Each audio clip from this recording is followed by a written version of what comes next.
नमो नमः मित्रों, संस्कृत जीवन में आप सभी का स्वागत है। जैसा कि 8:30 बज चुके हैं तो हम लोग अपनी नीति शतक की जो कक्षा चल रही है साहित्य वाली उसमें उपस्थित हैं। तो जितने भी लोग हमारे साथ लाइव जुड़ चुके हैं सभी लोग वीडियो की लिंक को अपने दोस्तों के साथ शेयर कर दें जिससे कि अधिक से अधिक लोग वीडियो के साथ लाइव जुड़े। और आप लोगों से एक आग्रह अवश्य करना चाहूंगी, आप लोग अधिक से अधिक संख्या में लाइव आया कीजिए। साथ ही साथ आप लोग पूरी वीडियो देखा कीजिए, वीडियो को स्किप मत कीजिए और ना ही आप लोग वीडियो को बीच में छोड़ के जाया कीजिए, क्योंकि जितनी भी कक्षाएं हमारी चल रही हैं, चाहे वो टीजीटी की हो, पीजीटी हो, एलटी हो, टेट हो, सुपर टेट हो, सभी परीक्षाओं के अनुसार बहुत ही महत्वपूर्ण है। क्योंकि आप लोग यदि सुपर टेट का पाठ्यक्रम देखेंगे तो उसमें भी आप देखते हैं व्याकरण और गद्यांश पद्यांश दिया गया है। तो यदि गद्यांश पद्यांश की बात करते हैं तो अगर पद्यांश की बात करते हैं तो उसमें कोई भी श्लोक दे दिया जाता है और श्लोक से संबंधित आपसे प्रश्न पूछ दिए जाते हैं। तो हो सकता है उसमें कोई संधि पूछ दें, समास पूछ दें, किसी भी शब्द की निष्पत्ति पूछ दें या फिर उसमें से कोई भी ऐसा प्रश्न पूछ दें। इसलिए आप सभी के लिए, चाहे आप सुपर टेट की तैयारी कर रहे हो, आप सभी के लिए ये कक्षाएं हमारी बहुत ही महत्वपूर्ण है। और साथ ही साथ हमारे जितने भी ग्रंथ हैं उन ग्रंथों का जो चाहे भूमिका भाग जिसमें संपूर्ण कवियों का परिचय, कवियों के साथ साथ ग्रंथ का पूर्ण परिचय, और जो सूक्ति भाग वाला है, सूक्तियां भी बहुत महत्वपूर्ण है। और टेट और सुपर टेट में भी टीजीटी पीजीटी एलटी में तो पूछी ही जाती हैं, साथ ही साथ टेट और सुपर टेट में भी सूक्तियां अत्यंत महत्वपूर्ण है। तो आप सभी लोग वीडियो के साथ लाइव जुड़ा करें और अधिक से अधिक मात्रा में लाइव जुड़ा करें। तो आइए हम लोग अधिक समय बर्बाद नहीं करते हैं, हमारा जो अध्ययन है उसको आरंभ करते हैं। तो जैसा कि आप लोग देख रहे होंगे कल की कक्षा में हम लोगों ने 102 श्लोकों तक अध्ययन कर लिया था। तो आज 103 और 104 के साथ हमारा यहाँ जो नीति शतकम ग्रंथ है उसके श्लोकों का अध्ययन समाप्त होगा। और इन श्लोकों में भी हम लोगों ने 3 परिशिष्ट के श्लोकों का अध्ययन कर लिया है। तो इस कारण 101 + 3 104 हो रहे हैं। और यहाँ से हमारा जो है परिशिष्ट का भाग आरंभ होता है। तो इसमें परिशिष्ट का एक जो श्लोक है वह भी हमने रखा है, क्योंकि परिशिष्ट के श्लोकों का अध्ययन भी अत्यंत महत्वपूर्ण है। और परिशिष्ट में दिए गए श्लोकों से भी कई बार परीक्षाओं में प्रश्न पूछे जा चुके हैं, इसलिए परिशिष्ट के श्लोकों का अध्ययन भी अत्यंत महत्वपूर्ण है, तो उनको भी अवश्य करेंगे। तो आइए हम लोग अध्ययन करते हैं हमारा 103 श्लोक का।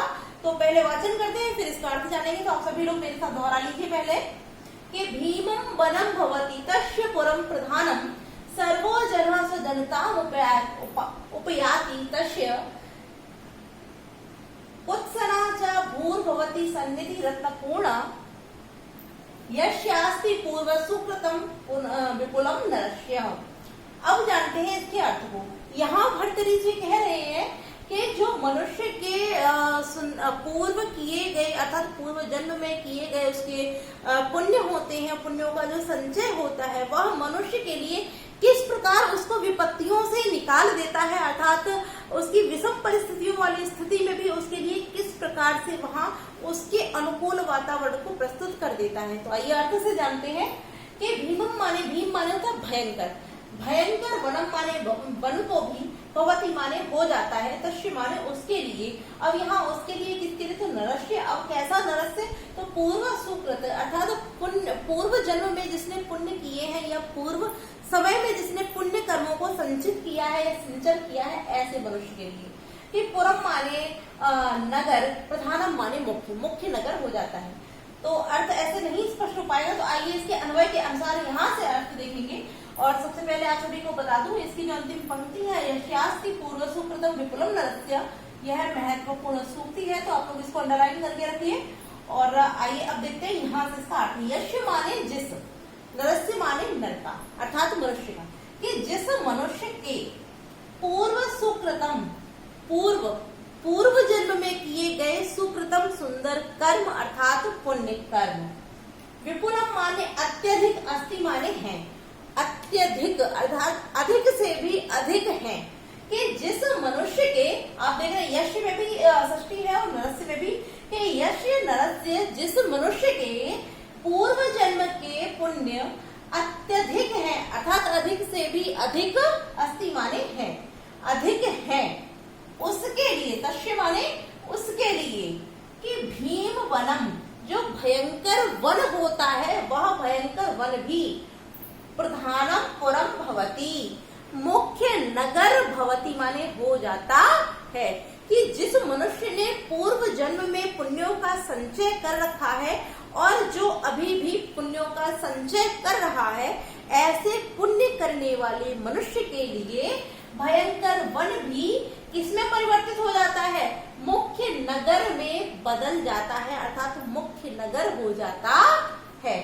आगे देखते हैं, तस्य माने उसके लिए, सर्वोजन, सर्वोजन सभी जन, सर्व सभी, जन माने जन, सभी लोग कैसे हो जाते हैं?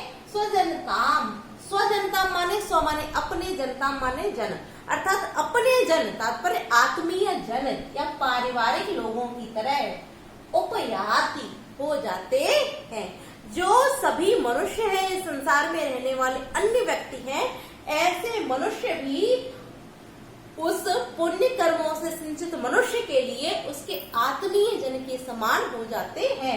आत्मीय जन तात्पर्य उसके सगे संबंधी, बंधु बांधव इत्यादि के समान हो जाते हैं।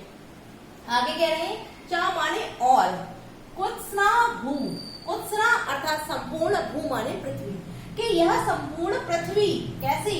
सन्निधि रत्ना पूर्णा, सन्निधि रत्न पूर्णा अर्थात उत्तम निधि और रत्नों से पूर्ण, भवती माने हो जाती है, उत्तम निधि और रत्नों से पूर्ण हो जाती है। किसके लिए? यश माने जिस, नरस्य माने मनुष्य के पूर्व जन्म के कर्म, अर्थात कैसे कर्म? पुण्य कर्म अत्यधिक है, ऐसे मनुष्य के लिए भयंकर वन भी मुख्य नगर हो जाता है, भवती माने हो जाता है, और उसके लिए सभी जन, उसके स्वजन अर्थात आत्मीय जन उपयाति माने हो जाते हैं, और संपूर्ण पृथ्वी सन्निधि, उत्तम निधि और रत्नों से पूर्ण हो जाती है, अर्थात उस मनुष्य के लिए कहीं कोई संकट आता ही नहीं है, और यदि संकट होता है तो वह भी उसके पुण्य कर्मों से परिवर्तित हो जाते हैं और उसके प्रतिकूल न होकर के वह सभी परिस्थितियां उसके अनुकूल हो जाती हैं। तो अर्थ स्पष्ट हो गया होगा। अब देख लेते हैं हम इससे बनने वाले जो महत्वपूर्ण प्रश्न है उनको। तो सर्वप्रथम हमारा प्रश्न बन जाता है कि कैसे मनुष्य के लिए अर्थात भयंकर वन नगर में परिवर्तित हो जाता है? तो क्या हो जाएगा? पूर्व सुकृतिन विपुलम, अर्थात पूर्व पुण्यों की अधिकता वाले मनुष्य के लिए क्या हो जाता है? भयंकर वन मुख्य नगर में परिवर्तित हो जाता है, अर्थात हो जाता है। आगे प्रश्न हमारे ये बन के कैसे मनुष्य के लिए सभी जन आत्मीय जन हो जाते हैं, तब भी यही उत्तर हो जाएगा। और अगला प्रश्न यदि हम कहेंगे संपूर्ण पृथ्वी उत्तम रत्न और निधि और रत्नों से पूर्ण किसके लिए हो जाती है? तो पूर्व सुकृत विपुलम नरस्य, अर्थात जिस मनुष्य के पुण्य कर्म अत्यधिक होते हैं, ऐसे मनुष्य के लिए ही संपूर्ण पृथ्वी उत्तम निधि और रत्नों से पूर्ण हो जाती है। तो इस प्रकार से हमारे महत्वपूर्ण प्रश्न हो जाते हैं। अब हम यदि बात करें इसकी व्याकरणिक टिप्पणियों की, तो अत्यधिक इसमें कोई ज्यादा महत्वपूर्ण व्याकरणिक टिप्पणियां नहीं है। जैसे आप देख रहे हैं, भू धातु है, लट लकार प्रथम पुरुष से कोई तंगी क्रिया है, तस्य षष्ठी व्यक्ति में है। ऐसे सर्वोजनः स्वजनताम उपयति, यहाँ अगर हम संधि की बात करते हैं तो अनुस्वार संधि हो जाती है, और भू भवती विसर्ग संधि हो जाएगी, भू धन भवती, यहाँ रा देख रहे इसको विसर्ग हो जाएगी, तो भू भवती में हमारी विसर्ग संधि हो जाती है।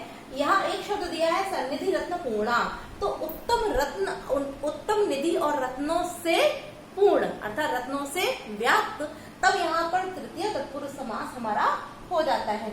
अब यहाँ जो हमारा शब्द है पूर्व सुकृतम, तो पूर्व सुकृतम जो शब्द है यहाँ जो सुकृत है अर्थात पूर्व किए गए कैसे कर्म, कर्मों की विशेषता बताए जाने के कारण इस शब्द में हमारा कर्मधारय समास हो जाता है।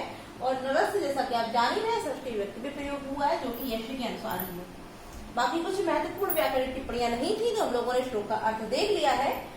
अब यदि हम इस श्लोक में छंद की बात करें, तो जैसा कि आप सभी लोग देख रहे होंगे, यह जो श्लोक है हमारा, यह वसंत तिलका छंद में लिखा हुआ है। तो अब अध्ययन संपूर्ण हो चुका है, तो अब हम बढ़ते हैं हमारे 104 श्लोक की श्लोक संख्या की ओर। तो ये इसको देखते हैं, पहले वाचन करते हैं फिर अर्थ को जानेंगे। तो वने रणे शत्रु जलाम अग्नि मध्य महाणवे पर्वत मस्तके वा सुप्तम प्रमत्तम विषम स्थितम वा रक्षन्ति पुण्यानि पुराततानि।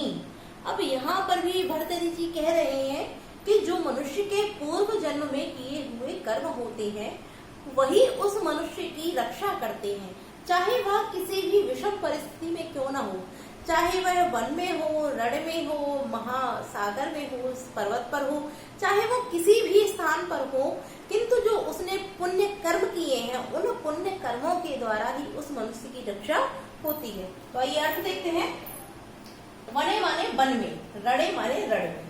अब जैसे कि आप यहाँ देख रहे हैं, यह भी सप्तमी में, यह भी सप्तमी में, यहाँ पर भी सप्तमी, यहाँ पर भी सप्तमी, यहाँ पर भी सप्तमी, तो यहाँ सभी शब्दों में सप्तम अधिकरणे सूत्र से यहाँ पर सप्तमी विभक्ति हो जाती है। अब देखते हैं, जैसे वने माने वन में, रणे माने रण कहते हैं युद्ध को, कि युद्ध में शत्रु मध्य, शत्रुओं के मध्य माने बीच में, जल मध्य जल के बीच में, अग्नि मध्य अर्थात अग्नि के बीच में, कि चाहे मनुष्य वन में हो, युद्ध में हो, शत्रुओं के बीच हो, जल के बीच हो, अग्नि के बीच में हो, महाआर्णवे यानी कि महान सागर अर्थात किसी महासागर के बीच हो, बीच नहीं अर्थात मध्य, यहाँ तक शत्रु जल अग्नि मध्य अर्थात शत्रु जल और अग्नि के बीच हो, या महान समुद्र में हो। पर्वत मस्तके वा माने अथवा पर्वत के मस्तक पर, पर्वत के मस्तक तात्पर्य किसी भी पर्वत की सबसे ऊंची चोटी या शिखर पर हो।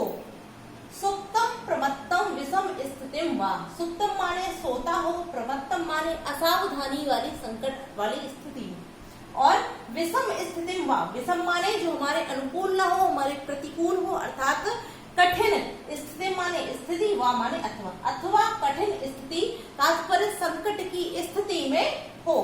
तब पुरा कृतानि, पुरा माने पहले, कृतानि माने किए गए, पुण्यानि पुण्यों के द्वारा, रक्षन्ति माने रक्षा की जाती है। कि जो मनुष्य होता है वह मनुष्य चाहे वन में हो, युद्ध में हो, शत्रुओं के मध्य हो, जल के मध्य हो, अग्नि के मध्य हो, महान सागर में हो, या पर्वत की सबसे ऊंची चोटी पर हो, अथवा सो रहा हो, या किसी असावधानी वाली स्थिति में हो, या फिर किसी भी संकट की स्थिति में हो, तो उसके पूर्व कृतानि जो पूर्व किए गए, पुण्यानि पुण्य कर्म होते हैं, ऐसे पुण्य कर्मों से ही रक्षन्ति माने रक्षा की जाती है, अर्थात ऐसे पुण्य कर्म ही उस मनुष्य की रक्षा करते हैं। श्लोक का अर्थ स्पष्ट हो गया होगा। तो अब देख लेते हैं यहाँ हमारे जो प्रश्न बन सकते हैं उन प्रश्नों को। तो सबसे पहले जैसे कि अगर पूछा जाए कि कौन मनुष्यों की रक्षा करता है, तो आप जानते ही हैं पुराकृतानि पुण्यानि अर्थात पूर्व किए गए कर्म के पुण्य ही मनुष्य की रक्षा करते हैं। तो यह सभी पुण्य पुराकृतानि पुण्यानि मनुष्य की रक्षा कब करते हैं या किन किन स्थानों पर करते हैं, तो इनको भी देख लेते हैं। कि वने माने वन में, रण में शत्रु के बीच, जल के बीच, अग्नि के बीच, तो 1 2 3 4 5 6 7 8 9 10 अर्थात 10 स्थितियों में मनुष्य की रक्षा करते हैं। तो इस प्रकार से यहाँ प्रश्न बनते हैं, अन्य कोई प्रश्न नहीं बनता है। तो चलिए आगे बढ़ते हैं, क्योंकि देख लिया हम लोगों ने जो भी महत्वपूर्ण प्रश्न यहाँ से हो सकते थे, अन्य कोई प्रश्न नहीं है। बाकी जो होंगे आप लोग स्वयं ही कर सकते हैं। और जैसा कि हम लोगों ने अभी चर्चा कर ही ली है कि जहाँ सप्तमी विभक्ति है वहाँ सप्तम अधिकरणे सूत्र से ही सप्तमी विभक्ति हुई है। तो अब देखते हैं इसकी व्याकरणिक टिप्पणियां।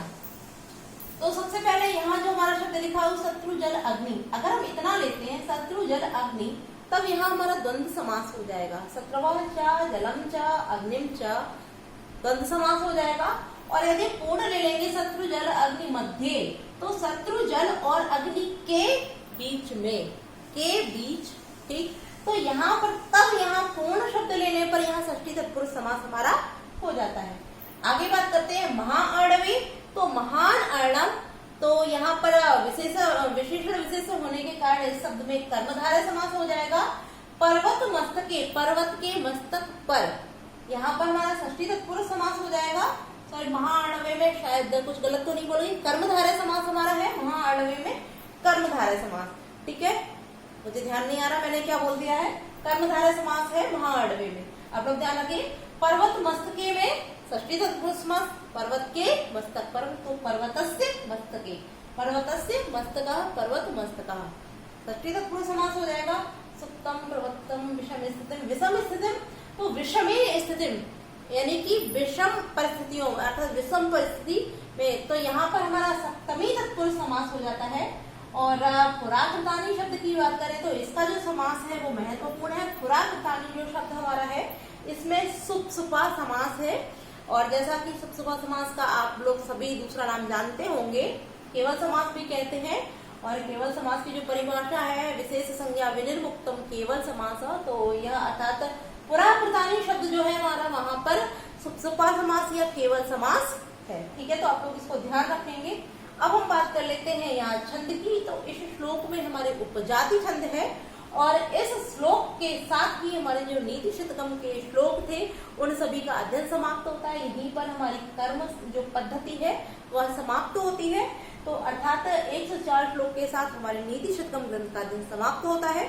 अब बढ़ते हैं हमारे जो परिशिष्ट का एक श्लोक में लेकर आई हूँ आज की कक्षा में, तो उसका अध्ययन करने से पहले हम लोग जैसा कि कर्म पद्धति की हम लोगों ने भी चर्चा की है, तो इसके विषय में थोड़ी सी चर्चा कर लेते हैं। उसके बाद हम लोग जो हमारा परिशिष्ट का प्रथम श्लोक है उसका अध्ययन करेंगे। तो जैसा कि हम लोगों ने परसों की कक्षा में जो अंतिम श्लोक हमारा था उसमें पढ़ा था कि गुणवद अगुणवद, ध्यान दिया श्लोक है गुणवद अर्थात चाहे गुणों से युक्त हो या गुणों से रहित हो, कार्य को जो करते हैं, एक सेकंड आप लोग, जैसा कि जो हमारा श्लोक था गुणवद अगुणवद वा कुर्वताम कार्य जातम परिणति अवधार्य यत्नतः पंडितेन अतिरशम कृतानाम कर्मणाम विपत्ति भवति हृदयदायी शल्य तुल्यो विपाकः। इस श्लोक के माध्यम से भर्तृहरि कह रहे थे कि जो भी मनुष्य कार्य करता है, चाहे वैसे तो इसमें पंडितेन शब्द देकर यह क्लियर कर दिया गया है कि गुणों से युक्त हो अथवा गुणों से हीन कार्यों को करने वाला जो पंडित व्यक्ति अर्थात तो विद्वान व्यक्ति होता है, उसको यत्न पूर्वक उस कार्य के परिणाम के विषय में विचार कर लेना चाहिए अर्थात जान लेना चाहिए। क्योंकि यदि अत्यंत शीघ्रता से जो कार्य किया जाता है उसका जो परिणाम आता है वह मरणोपरांत अर्थात जीवन पर्यंत कांटे के समान हृदय को जलाने वाला होता है। तो इस श्लोक में जैसा कि अध्ययन तो हम लोगों ने कर लिया था, क्योंकि बेहद महत्वपूर्ण श्लोक है, तो इसकी थोड़ी सी चर्चा हम लोग आज की कक्षा में कर लेते हैं। तो जैसा भर्तृहरि जी कहते हैं कि जब भी मनुष्य कोई कार्य करता है तो उसको उस कार्य के पक्ष और विपक्ष दोनों ही पहलुओं के विषय में विचार करना अवश्य चाहिए। क्योंकि यदि आप कोई भी नवीन कार्य करते हैं, चाहे कोई भी अन्य कार्य करते हैं, आप जो कार्य प्रतिदिन करते रहते हैं उनको छोड़िए, लेकिन यदि आप अपने जीवन में कोई भी नया कार्य करना आरंभ करते हैं तो उस कार्य के बीच में अर्थात कार्य को आरंभ करने से पूर्व कुछ क्षण उसके विषय में विचार अवश्य कर लेना चाहिए। और यदि आपके साथ में जो भी व्यक्ति है जो आपका उस कार्य में सहभागी है, चाहे वह आपका जीवन साथी होता है या परिवार का कोई अन्य सदस्य होता है, तो उसके साथ उस कार्य के परिणाम और उसके विषय में भी परिचर्चा अवश्य करनी चाहिए। तो जिससे कि आप जब उस कार्य के विषय में विचार करके और परामर्श करके जब उस कार्य को करते हैं तो उसके जो परिणाम होते हैं उनसे कभी भी किसी भी व्यक्ति को निराश होना नहीं पड़ता है।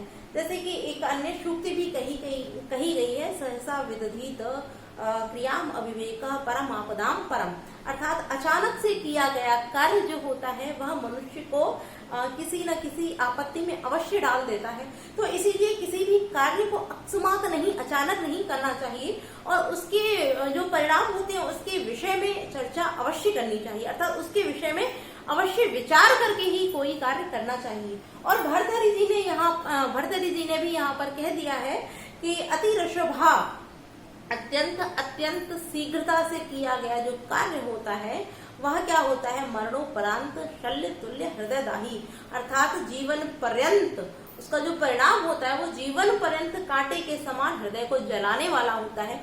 इसलिए कोई भी कार्य अत्यंत शीघ्रता से नहीं करना चाहिए, उसके परिणाम को भली भांति सोच विचार करके ही कार्य करना चाहिए। और जैसा कि हम लोगों ने कर्म पद्धति का अध्ययन किया तो यहाँ पर भी कर्म की विशेषता महत्ता को ही बताया गया है।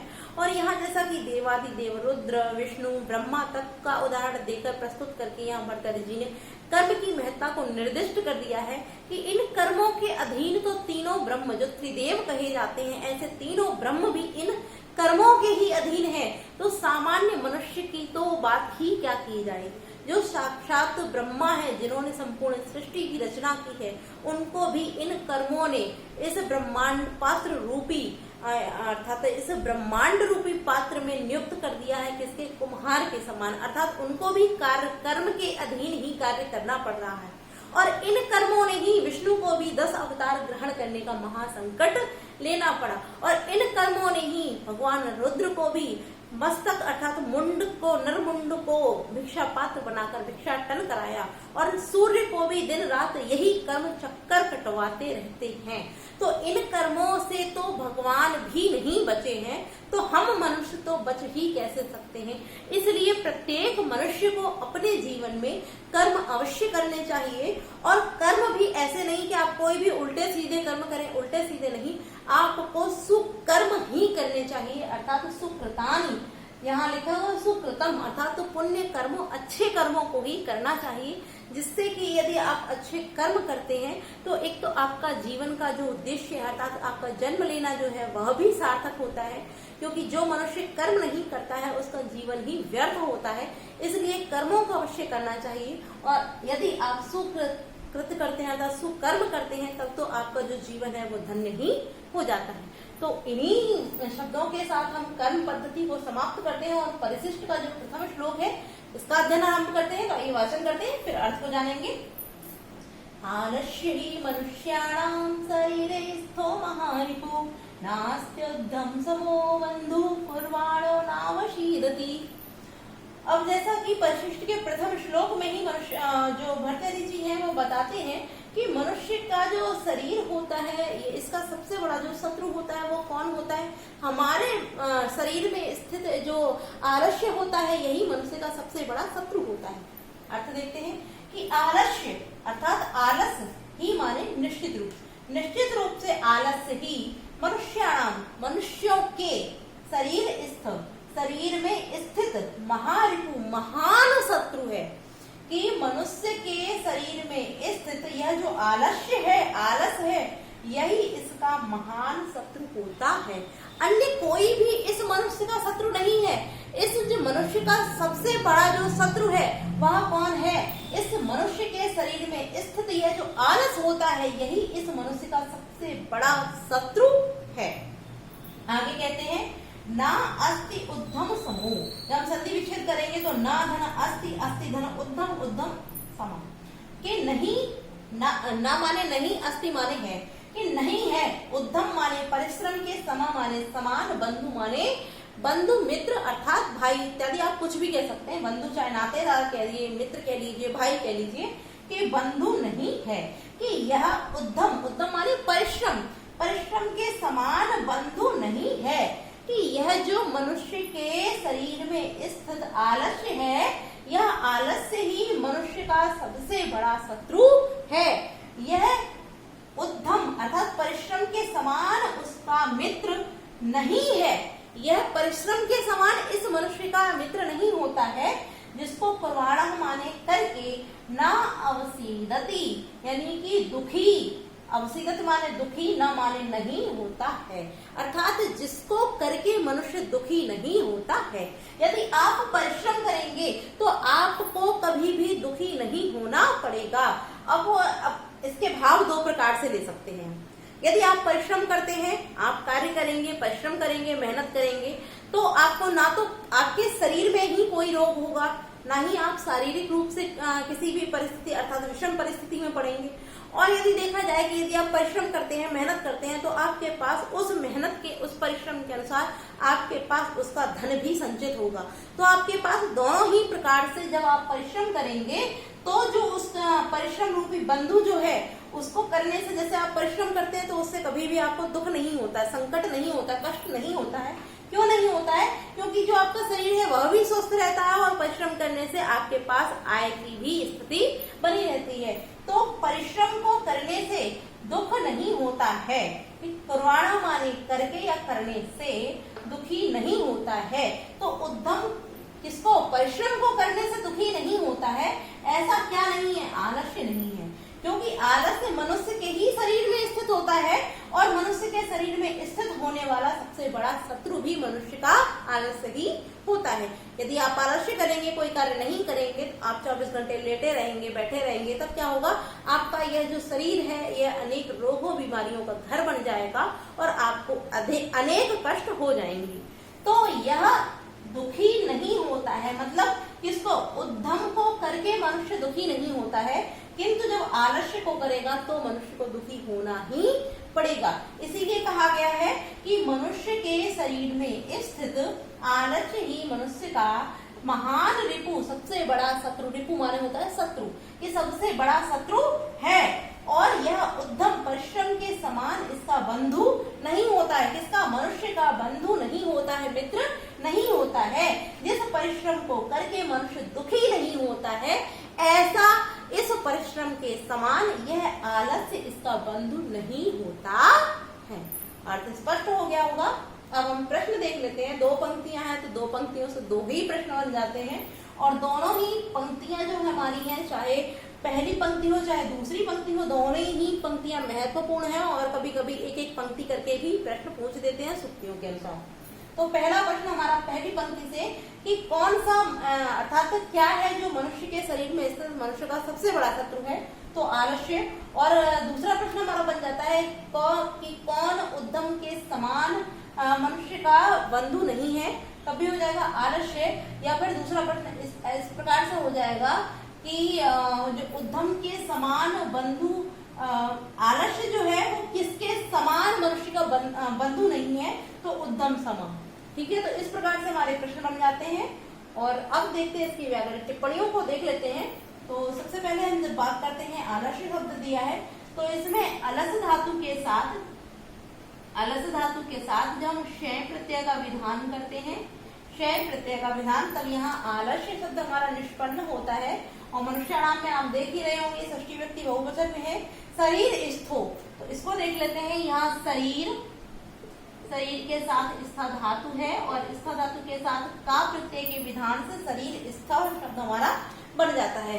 महारिपु विशेषण विशेष होने के कारण यहाँ कर्मधारय समास हो जाएगा।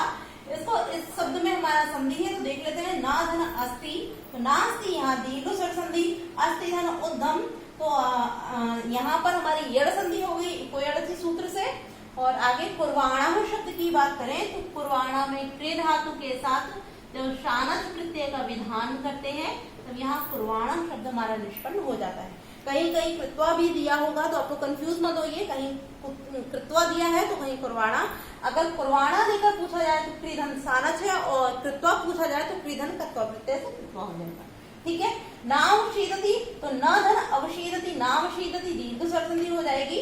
और अवशीदति शब्द की अगर निष्पत्ति की बात करें तो इसमें अव उपसर्ग है, सद धातु है और सद धातु के साथ जब लट लकार प्रथम पुरुष एक वचन में हम क्रिया को लगाएंगे तो न अवशीदति शब्द हमारा निष्पन्न हो जाता है। तो इस प्रकार से हम लोगों ने परिशिष्ट के प्रथम जो श्लोक था इसका अध्ययन कर लिया है। तो आप सभी को कक्षा कैसी लगी कमेंट करके अवश्य बताएं। आज के लिए हम लोग इतना ही रखते हैं और कल की कक्षा से हम लोग परिशिष्ट के जो भी बचे हुए श्लोक हैं, क्योंकि सभी परीक्षा की दृष्टि से अत्यंत महत्वपूर्ण है, तो उन सभी श्लोकों के साथ उपस्थित होंगे। और आपके जितने भी जानकारी के मित्र हों जो TGT, PGT, LT, TET, super TET की तैयारी कर रहे हो, उन सभी मित्रों को हमारे चैनल के साथ अवश्य जोड़िए। लाइव कक्षा में अवश्य लेके आया कीजिए, क्योंकि जितने अधिक से अधिक लोग लाइव होते हैं मुझे उतना ही अधिक उत्साह होता है, ऊर्जा प्राप्त होती है और मैं और अधिक मेहनत करती हूँ आप सभी के लिए सरल से सरल भाषा में अधिक से अधिक जो हमारा पाठ्यक्रम है उसको उपस्थित करने के लिए। तो आप लोग अधिक से अधिक संख्या में लाइव आया कीजिए, वीडियो को पूरी देखा कीजिए बिना स्किप किए हुए। तो आज के लिए इतना ही मित्रों, कमेंट करके अवश्य बताएं, वीडियो को लाइक अवश्य कीजिए और जिन लोगों ने भी अभी तक चैनल को सब्सक्राइब नहीं किया आप लोग चैनल को सब्सक्राइब अवश्य कीजिए। नमो नमः।